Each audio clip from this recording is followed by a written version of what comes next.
Hey guys, this video covers some of the most spooky stories I've found here on Reddit. I'm assuming you're new here, so a sub would really help me keep making this kind of content.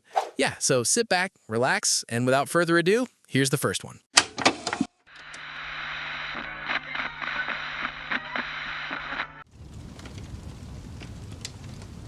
The weirdest 7-Eleven I have ever worked at. So, I have been working gas stations and convenience stores for a while now. One of the things I like about it is if your day plans fall through, you can almost always pick up a shift and make a little extra cash.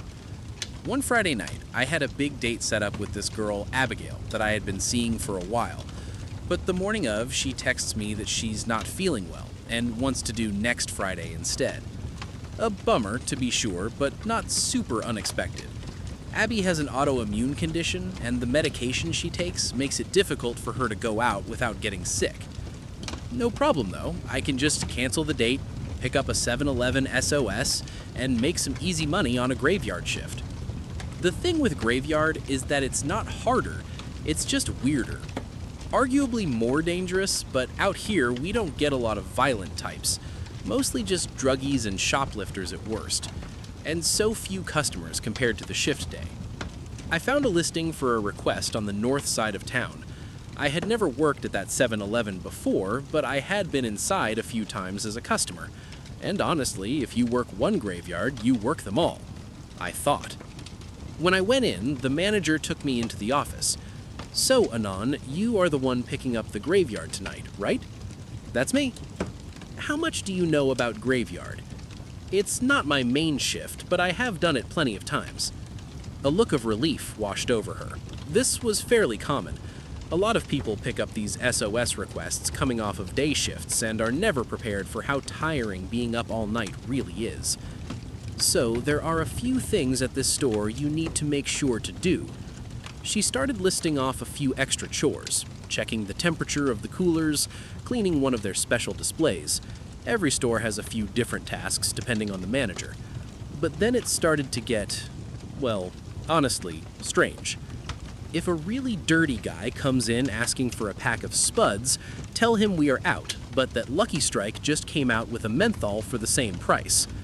I have no earthly idea what potatoes have to do with menthol cigarettes, but I just assumed some tweaker was making strange requests. There is a woman who comes by and tries to get the employees to go outside with her. Do not go outside, and be sure she is fully gone before going out for a cigarette or cleaning the parking lot. This scared me. What happens if I follow her out of the store?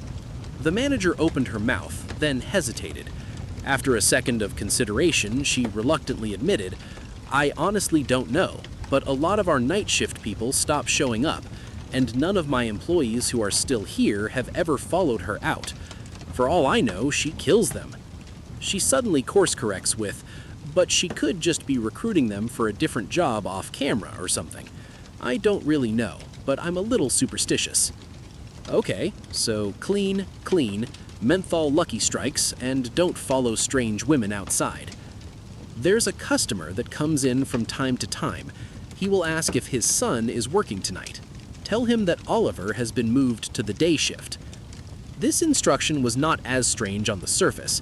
It's usually best practice to not disclose anyone's schedule. Stalkers are still a thing, even in a smaller town. But if I have permission from this store's manager, I assume it's been cleared with the employee. And one final thing, our system has a weird hiccup with the transition from one day to another. Make sure that at 11:59 you clock out, and then at 12:01 clock back in. I will go back and fix your punches manually. The shift started at 8 p.m.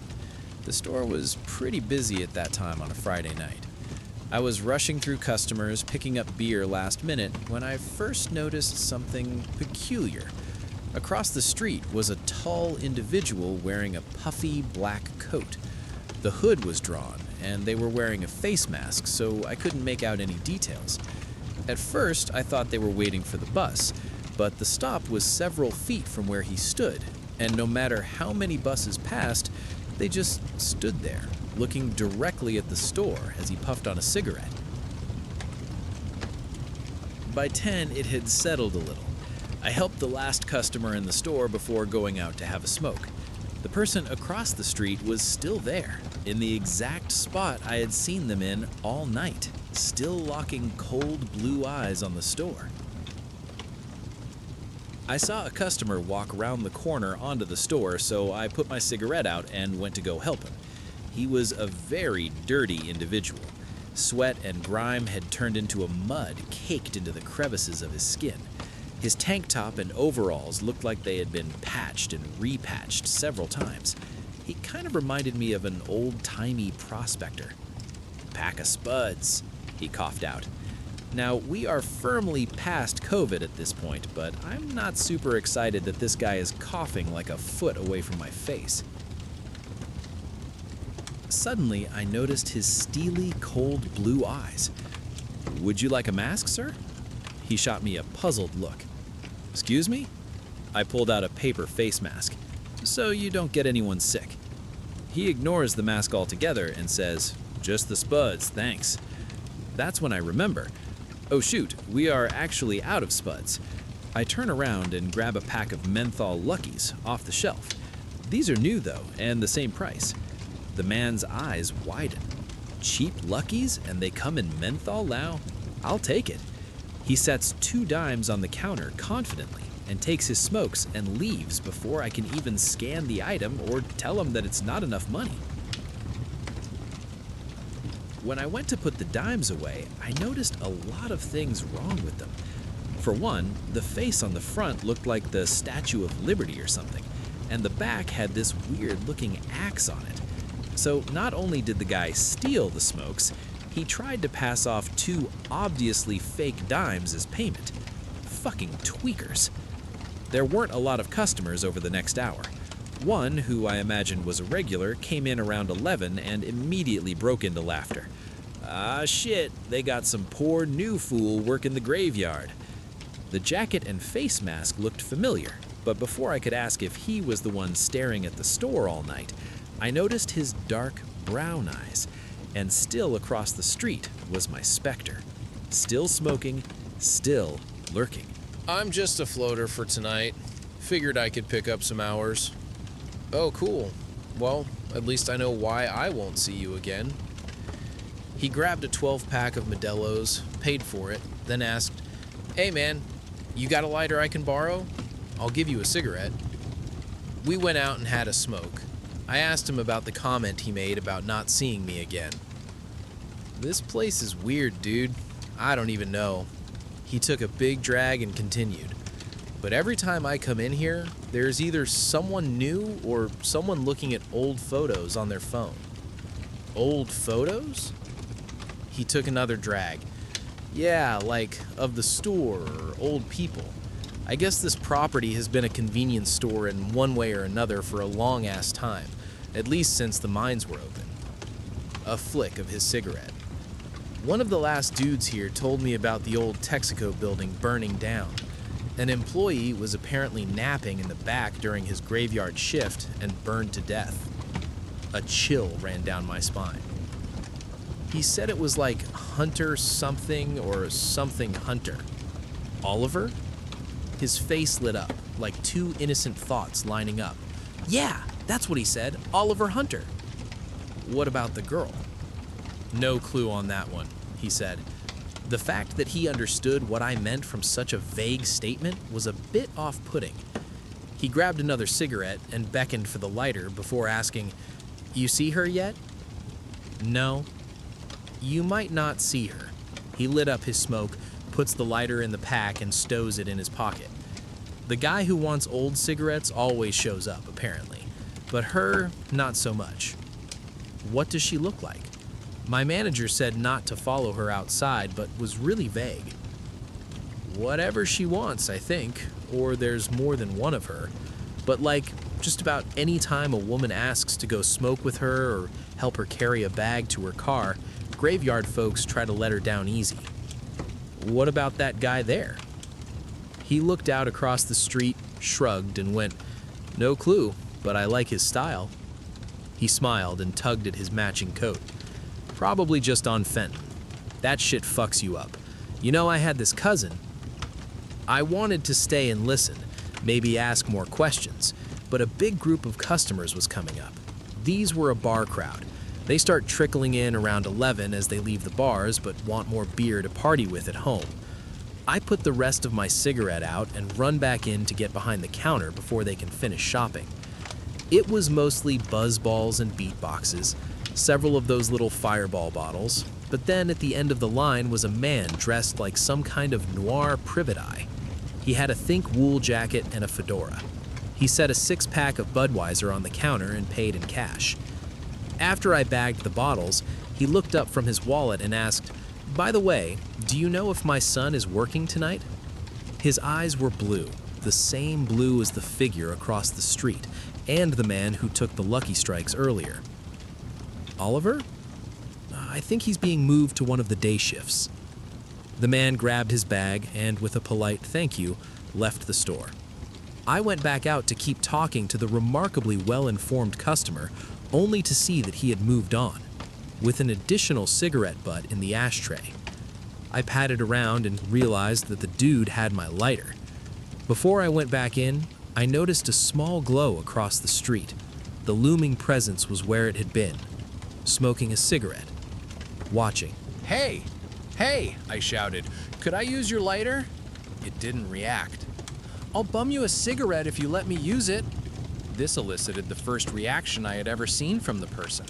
They looked at me, their eyes widened, but they did not move. After a moment, I gave up and went back into the store to buy myself a lighter. "Was that you yelling out there?"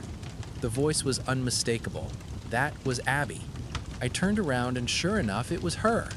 I looked her in the eye. Blue, but not the steely cold blue I was developing a pattern for. Just her usual, vibrant blue eyes. "Yeah, I let some guy use my lighter and he forgot to give it back. I was trying to see if the guy across the street would... Wait, I thought you didn't feel good tonight, babe. Why are you out here?" She looked away from me, first to the chips, then the soda. I was feeling a little better and I wanted a drink, so I figured I would come in and get something. "That's fair, but why all the way out here? There's a Plaid less than a block from your apartment." She looked down and her face sunk somewhat. "I just felt bad about having to cancel on you again. It's like the third weekend in a row where I was too sick to go out." She looked back up to me. I could see she was trying hard to not cry. Abby's really strong, but I know that her health issues make her feel unreliable and flaky, even though we all remind her that we understand. I gave her a big hug. "You don't need to do that for me, hun. You know I love to see you and hang out, but your health is more important." "Thank you," she choked. "Let me get a Pepsi really quick and maybe we can have a smoke real fast and then I will go home."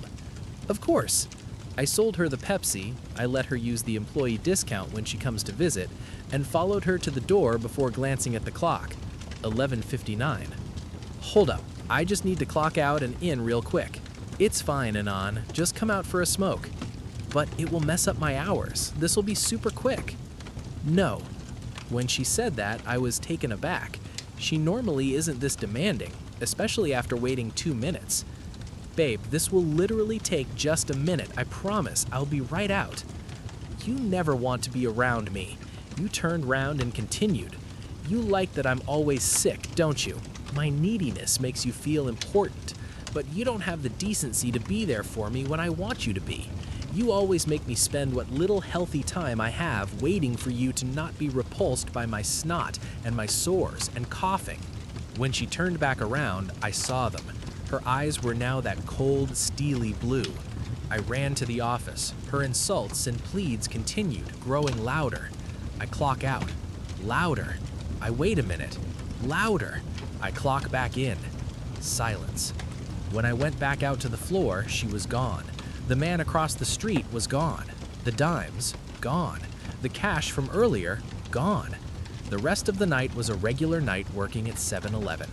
I locked up the beer at 2, helped some people find sodas from the back of a poorly shelved cooler. It was business as usual until 4 when my relief came to let me go home. "Oh, good, you're still here," was all he had to say to me. I went back into the office and clocked out, grabbed my keys and went out to my car. As I passed, I counted the cigarette butts, the same number as last time. So maybe he was real? I didn't know. and I didn't want to know. I wanted to sleep. On the drive home, I saw police lights ahead. I slowed down and tried to see what was happening. It looked like someone had hit a pedestrian crossing in the middle of the block. I tried to get a better look at the accident. The only thing I could make out for certain was his puffy black coat, the same as the customer who took my lighter, and just like the figure from across the street. Abigail swears she never went to that store. When I told her what happened, she reminded me that I never told her I was picking up a shift in the first place, let alone which one. I've seen several SOS requests for that store for Graveyard. I ignore them all.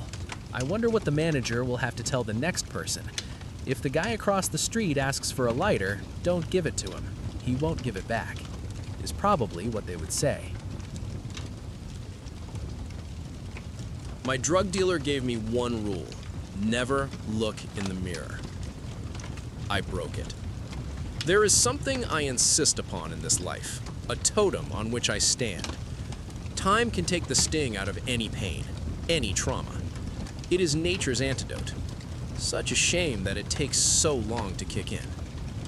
Today, I'm going to tell you a story. It has haunted me for as long as I've been a man. For years, it whittled me thin, ground me into a shared nothingness with the cosmos. All that changed when I started meeting with my therapist, Dr. Mortimer. I now feel I'm at a place where I'm comfortable talking about these events. The crux of this story begins on the night of November 17th, 1992. I know that was the date because the night before, I had seen a local punk band play at a small venue down the road from where I lived. Green Day. Is that necessary to the story? No. But I do like to slip in the fact, as often as possible, that I knew of Green Day before everyone else knew of Green Day. It would be irresponsible of me not to first preface this story with a bit of background. I was in my mid-20s at the time. Anyone who has experienced their mid-20s know that it is a most turbulent time. I didn't know what I wanted out of life, who I was, where I'd go. I spent too many days laid up on my bed, staring at the ceiling, zoning out until the patterns on the panels above started warping into amorphous shapes. I was dead inside. My mind felt broken. I was desperate for change, which is what led me to psychedelics. I'd always been interested in them, but I'd never felt it was something I actually wanted to experience. To experience them would be to alter my mind, and in my college years, I thought I had it all figured out. What was there to alter? On the morning of November 17th, I picked the acid up from a loose acquaintance of mine based in one of the more desolate suburbs of the city. He gave me 2 rules to follow, given this was my first time taking LSD. 1, only take a half tab to avoid going overboard. 2, avoid any and all mirrors. The second one seemed odd to me. I remember pressing him on the matter, and he simply said, "You won't like what you'll see in it." So there I was, holed up in my apartment. It was 4 p.m., but at this time of year, the sun had already begun to set. That is when I broke the first rule. Instead of taking only half a tab, I decided a whole tab wouldn't hurt me. I was alone, inside. What could go wrong? The visuals came on quickly, and it was so nice. When tripping, I imagined my brain like one of those wooden block puzzles, the ones that consist of 5 or 6 pieces that, once deconstructed, you have to figure out how to put back together so that the blocks form a perfect cube. I envisioned myself dusting off each block separately, cleaning each of them one by one, getting rid of the muck and waste that had built up and become trapped in the crevices of my brain, disposing of the rotting mold that had taken shelter in my mind. There was this indescribable lucidity, like I was seeing myself, my life, for the first time. Eventually, I decided to move to my bed, which was a mistake because right next to my bed was a tall mirror I'd hung on the wall. This is when I broke rule number 2. For a while, I fought the urge to look into it, but the idea had festered for too long at that point. There was only one possible outcome, and that was me looking in the mirror. And look I did. At first, it was nothing out of the ordinary. I saw myself, the version melting amongst the liquid shapes. I couldn't look away.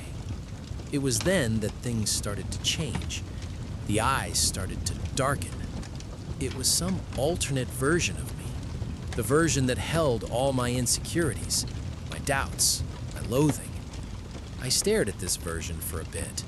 It started smiling back at me, mockingly so.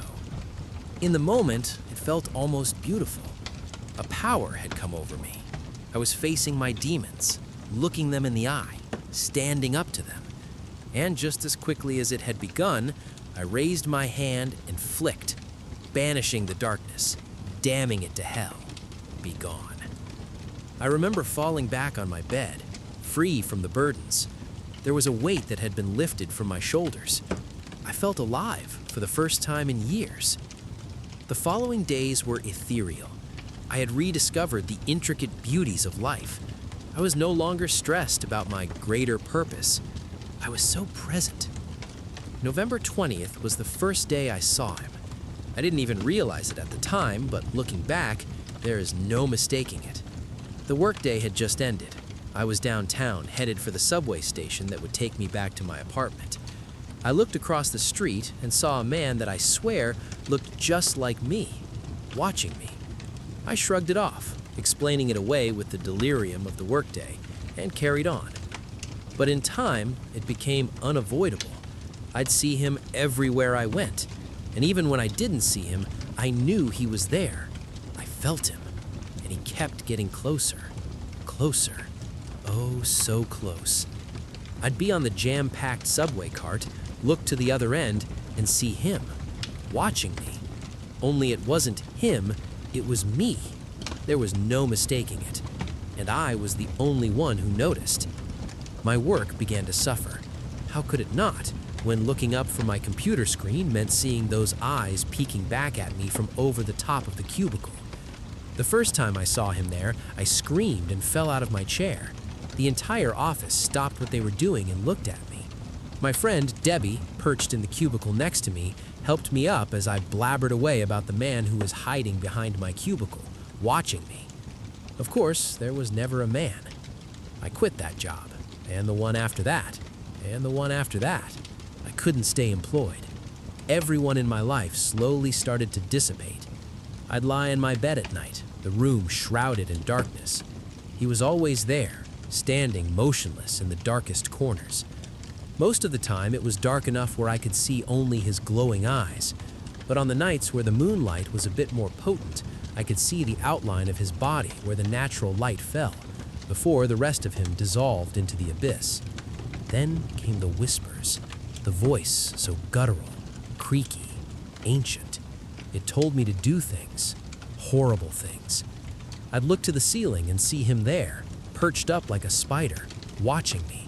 I'd blink and he'd be gone, but the voices were ever present. The worst of it came the following fall. I was having a particularly hard time falling asleep on that night, and the voices were so loud, telling me to do horrible things to myself, unspoken things.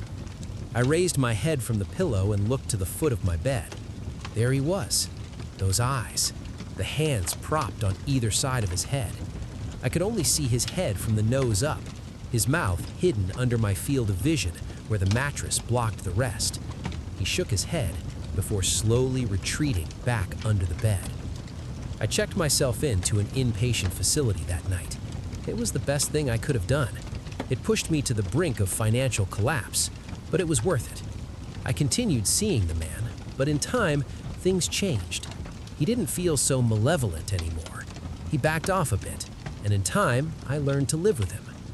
Dr. Mortimer believes me when I tell him these things. He seems to be the only one. I'm very grateful for the doctor. I'm very thankful for our weekly checkups. When I'm not meeting with him, I sit in the lounge area with all the other patients. Most of them are mute, in wheelchairs. Some have been stuck in a trance-like state for years now. I often wonder about where their mind has went. The only other patient I can really talk with is Gary.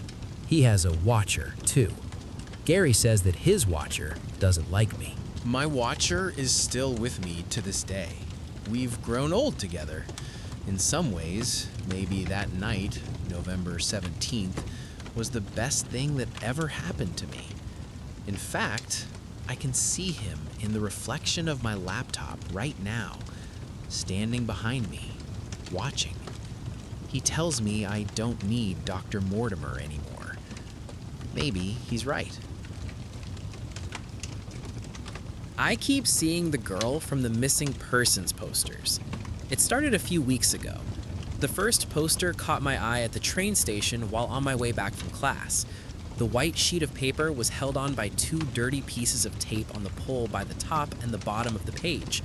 The wind pushed half of the paper up, folding in on itself, but even then, I could still see the bold red lettering, missing. I scanned the paper, reading what info I could from where I stood on the platform, but didn't look further into it as my train pulled into the station. The last thing I saw as I walked on was her face peeking out barely from the folded paper, curly black hair caressing her face as she smiled at me from the page. I redirected my focus back to my music before stepping onto the train. Then, I started to notice them more and more. They began to appear on stop signs, the sides of buildings, telephone poles, and across social media pages. It was like I couldn't escape the posters. The more I saw them, the more I had grown familiar with the woman on the missing persons poster. It was a photo likely taken with a group of friends, as you could tell by the cropped-off girl whose arm she held onto in the photo. She was smiling widely, almost in permanent laughter. Her black, curly hair draped down her shoulders and back, long, thick waves that caressed her collarbone and face. She was wearing a white crop top and mid-rise black pants that showed off her navel ring and various tattoos scrawled across her body. She had intricate designs and flowers etched onto her stomach and hips, and a snake that started up her right forearm and went up, disappearing into her sleeve. She had a Medusa and an eyebrow piercing that went through her eyebrow slit. She wore heavy makeup with large winged eyeliner and overlined lips. She was pretty in the face, but not really my type. Mackenzie Davis. That was her name. Her roommates had reported her missing after she didn't come home one night after her shift at a local bar. Her phone's location was off and no one could get a hold of her. Her car was missing and it was as if she just disappeared off the face of the earth. Born July 17, 2004, 5'6", black hair, brown eyes, and 150 pounds. I tried to ignore how often I would see her. She was like a silent ghost that followed me from place to place, her frozen eyes staring into my soul from hundreds of portals that covered the entire city. One late night, I stumbled across a video talking about the frequency illusion, and it put my mind at ease. Maybe that was what was happening. I had seen the poster one time, and now my brain was tuned in to seeing every single one I came across. I finally felt relaxed that maybe I was just going a little crazy, and that the city wasn't going to be buried in a pile of missing posters by the end of the month. That is, until 3 days ago. I was in class, sat next to the window. The biology building gave a perfect view over the main courtyard over the university, and I lazily watched as tired students stumbled across the pavement trying to get to their next class. The old woman that taught the class talked so slowly, I couldn't ever focus for too long without my mind becoming numb, so I usually resorted to just staring out the window and watching everyone's days go by. That's when I saw her. It was just for a moment, just the tiniest glimmer, but I know what I saw. In the window, across the way from the building, there's a tall building with multiple large 4-paneled windows. While most had their blinds shut or the lights turned off, with only the darkness of the rooms could be seen through them, there was one that I could see into. On the 3rd floor of the building, I saw her. Just a sliver as she quickly ducked behind the wall. Not even her face, just her hair and arm. I sat up, eyes widening as I tried to rationalize what I saw. Come on, man, I thought to myself. There's more than just one girl with curly black hair. But every excuse or justification that came to mind fell short. Because I swear I saw the intricate pattern of scales crawling up her arm, disappearing into the sleeve of her white shirt. I stared at the window for what felt like hours, hoping to see the same woman pass by, for it just to be another woman who looked similar, or that my eyes were just tricking me, and I really was just going crazy. Maybe it was hours, because before I knew it, people were packing up around me, and I had retained none of the information that was being taught to me that lesson. As I finally broke my gaze, my eyes had settled onto the teacher, who returned a worried look. I got up and grabbed my backpack, trying to avoid her gaze, but when I looked back up, she was approaching me. "Are you doing okay?" she asked, her voice soft as to not alert the other people as they left the room. "You were spacing out all class." "Yeah, of course," I told her to ease her worries. "Just have a lot of stuff on my mind." "Well, you need to focus. This is your third time repeating this class, and your academic advisor told me to keep an eye on you." She scolded me like a child. She always talked down to me like that. Well, if she knows everything, then she knows why I failed those first times classes in the first place. I scoffed and tried to find my way past her. She sensed my uneasiness and, with a sigh, moved so I could make my exit. I spent the whole train ride home replaying the events in my mind. I decided that I just needed to just shake it off. Go home and shake it off. It had to be the stress getting to me. But I saw her again today, while at the grocery store. I had just walked down to get some milk for me and my roommate when I saw the same thing. I had just entered aisle when she rounded the corner on the other end. I couldn't see her face again, just flowing black curls and a white shirt. I backed up quickly, trying to see if I can catch sight of her in the other aisle. But I ran directly into the shopping cart of an old lady, dropping my milk and nearly knocking myself down. The milk burst open, flowing onto the tiled floor in a big white puddle. It took 10 minutes to flag down an associate and get it cleaned up. By that time, she was gone. I searched the whole store, but there wasn't even anyone who looked similar to her. But I saw it clearly that time. The floral pattern on her hips, covered by her black jeans. I had never seen this woman before. Her social media hasn't been active in years, and we have no friends or acquaintances in common. I'm even a frequent patron at the bar she worked at, but her face never looked familiar to me. But now it stares back at me every day, as if she was just as physically present as she was before her disappearance. Why? Why specifically me? I try to distract myself with schoolwork and hanging out with my friends, but I cannot escape Mackenzie's gaze. I don't know what to do. I asked a friend, and he said to just call the cops, report that I've seen her, and let them handle it. Call the cops? And say what? That I saw a glimpse of a girl that might look like the girl from the missing persons posters? It wouldn't go anywhere. I'd be just labeled crazy or a liar and just be sent on my own way. That and me and the local police force don't particularly get along. So if anyone has any information about Mackenzie Davis, please get in contact with me. I can't be the only person this is happening to, right? I think something happened last night while I was asleep, and now something is missing. I woke up this morning sometime after 9, a feeling of terror fading away. I was losing grasp on the memory of whatever nightmare I was having. The air was still, almost too still. I wasn't particularly warm, but the silence was making me uncomfortable. I looked at the fan facing my bed and turned it on. Light spilled over the top and around the sides of the curtains hanging over the window. I sat up and took a look around the room. A desk stood to my left, holding up 2 computer monitors, a dresser to my right with a TV. There was a hamper filled with clothes to the left of the dresser, alongside that, a trash can. I stood up and walked over to the window. I opened the curtains to see that it was barely dawn. The sun hadn't even risen over the horizon yet. This was rather odd, being that it was already 9:15. I crossed to the other side of the room and opened the door. A hallway stretched out to my left, a wall to my right, and another door directly in front of me.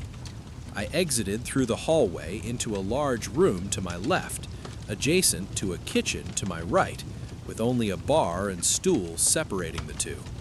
There are 2 couches, a TV, and a coffee table. Now that I put some distance between myself and the fan, it was quiet again. When I say quiet, I mean completely silent, apart from the dull hum of the fan in the other room. I make my way into the kitchen and open the fridge. Nothing substantial to eat stands out, mostly condiments, an almost empty jug of milk, some vegetables nearing expiration, and some cartons of takeout that look pretty old. I'm not really hungry though, so this isn't a big deal. I sit down on one of the couches, pick up a remote from the coffee table, and flip on the TV. Nothing but static. I turn it off again and just sit there. I sit there for quite some time, staring at the black screen. I catch the reflection of myself and get an idea. I stand up and walk back into the hallway that led to the room I woke up in. About halfway down, on my left, is the doorway into the bathroom. I walk in and look into the mirror. I still feel nothing. I don't recognize the person looking back at me. It's been long enough for me to fully wake up, but I still can't remember who I am. I still can't remember where I am. This house seems to have 4 bedrooms, but I am the only one here. There are no pictures on the walls, no pictures on dressers or desks, no pictures anywhere. There are absolutely no hints as to my identity or the identity of the people who live here. I make my way back to the room with the couches and TV and open the door to the front yard. It's just as quiet inside as it is outside. You would think birds would be squawking their beaks off at this time of day. Speaking of the time of day, a substantial amount of time has now passed since I first looked out the window, and the sun hasn't started peeking over the horizon yet. There aren't even any colors in the sky that you would normally associate with a sunrise. I stepped out and walked down the driveway to the sidewalk. The air is absolutely still, no breeze whatsoever. I turn to my left and start walking along the side of the road. I come to a corner and follow the curve to my left. I pass several houses, all quiet. I make my way to the end, where the road opens up to a much larger road running perpendicular to it. I can see storefronts along this road on either side. There are cars parked in parking lots, but no cars driving around. I turn to my right and make my way along the road to a gas station. There are a couple cars parked at the pumps, but no one to be seen. I go into the gas station to find it completely empty. No customers in the aisles, no employees behind the counter. This is the only building with unlocked doors, aside from the other gas station across the street. I tried all the different storefronts, from the Indian restaurant to the smoke shop to the liquor store. All doors locked. It was around this point that I noticed that it was no longer completely silent. There was now a very low rumble in the distance. I believe it was coming from the east. I'm about to make my way back to the house I woke up in when I looked down to see that I never put on shoes. I was completely barefoot out on the sidewalks of this town. It didn't bother me though. I never noticed any sharp objects that I stepped on. In fact, I could hardly even feel the concrete beneath me. Once I got back to the house, I noticed that the low rumble to the east had gotten significantly louder, almost as if whatever was causing that sound was getting closer. I looked in that very direction and saw that the sun still hadn't made an appearance. I was out of ideas, so I just went back into the room where I started my day and lied down on the bed. I thought if I were to fall back asleep, my brain would reset and I would remember everything. Alas, no sleep would come. I turned my head and saw the computer. I didn't have much hope of accomplishing anything, but decided to start it up anyway. I got out of the bed, sat on the chair, and pressed the power button. It fired up just fine. It even connected to the internet, which really surprised me. There was only one tab open. Even if this computer did belong to me, there were no clues as to my identity. I opened more tabs and tried browsing the internet, but something was off. It's like every website was paused. There were no new posts after 6 a.m. If I tried to play a video, it would immediately freeze on the very first frame. The rumbling is now so much louder. It's not even a rumble anymore. It sounds like a demolition crew with extremely heavy equipment making their way west, demolishing everything in their path. I can see something on the horizon now. It looks like a dust storm. I could feel the ground shaking beneath me. They're moving fast and closing the gap very quickly. This is my last-ditch effort. If you see this post, please let me know if you recognize my username. Tell me anything you know about me. However, I have a bad feeling that if this post is seen by anybody, it will have been too late. If the person behind this username goes missing, maybe this post will help people understand what happened, even if just a little bit. I've been sitting here thinking if there's anything else to add before pressing submit. If this was an audio recording, I would be screaming over the noise right now. The sounds of destruction are overbearing. A full-on earthquake has overtaken the entire town. I'm too afraid to go outside and take a good look at what is coming. I know that it's inevitable at this point, but as far as I know, it's not real until I look at it. Buildings a few blocks east of me have begun crumbling due to the earthquake. Whatever is coming is upon me now. It's time for me to accept it and press submit. I don't know who you are. I don't know who I am. I don't know what's happening. I hope it's not too painful. Goodbye.